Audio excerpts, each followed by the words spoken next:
भगवान विष्णु योग निद्रा से कार्तिक शुक्ल पक्ष की एकादशी जागते हैं। उसके बाद उनका तुलसी के साथ विवाह कराया जाता है। तुलसी की कहानी बहुत ही रोचक है। तुलसी का नाम वृंदा था और उनका विवाह जालंधर नमक राक्षस से हुआ था, जो कि समुद्र मंथन से उत्पन्न हुआ था। उसके आतंक से सभी देवी देवता भयभीत हो गए थे। उसकी पत्नी वृंदा एक पतिव्रता नारी थी। वो भगवान विष्णु की बहुत बड़ी भक्त थी। उसकी वजह से उसका पति जालंधर अत्यंत शक्तिशाली हो गया था। एक बार जालंधर ने स्वर्ग पर आक्रमण कर दिया, जिसके बाद सभी देवी देवता भगवान विष्णु के पास भाग कर गए और अपनी रक्षा के लिए प्रार्थना की।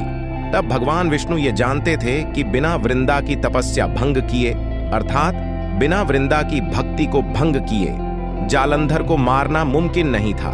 अगर वृंदा का पतिव्रता धर्म टूट जाएगा तो जालंधर को मारा जा सकता है। फिर भगवान विष्णु ने जालंधर का रूप धारण करके वृंदा के पास गए और वृंदा ने अपना पूजा छोड़कर भगवान विष्णु को, जो कि जालंधर के रूप में थे, के पैर छुआ और वृंदा का पतिव्रता धर्म टूट गया।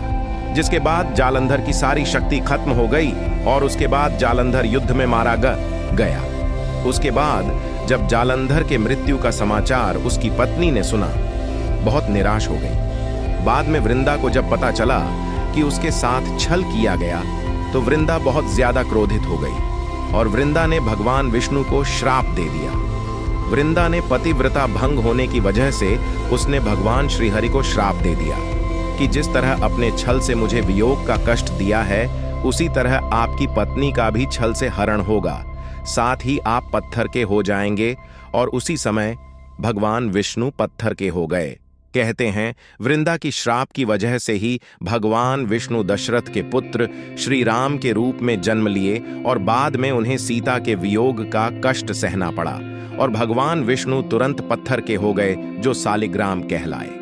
फिर सभी देवताओं के विनती करने पर वृंदा ने भगवान विष्णु को पत्थर के श्राप से मुक्ति दी और खुद पति के वियोग में सती हो गई। उसके बाद वृंदा के राख के एक पौधा उत्पन्न हुआ, जिसे भगवान विष्णु ने तुलसी का नाम दिया और भगवान विष्णु ने यह प्रण लिया कि बिना तुलसी के कोई भोग ग्रहण नहीं करेंगे और तुलसी को कलंक न लगे, इसलिए तुलसी से शालिग्राम रूप में विवाह किया।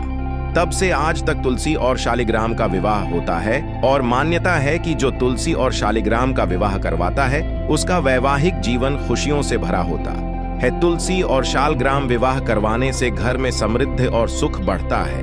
अगर आप लोगों को वीडियो पसंद आई हो तो लाइक, सब्सक्राइब और ज्यादा से ज्यादा शेयर करें। धन्यवाद।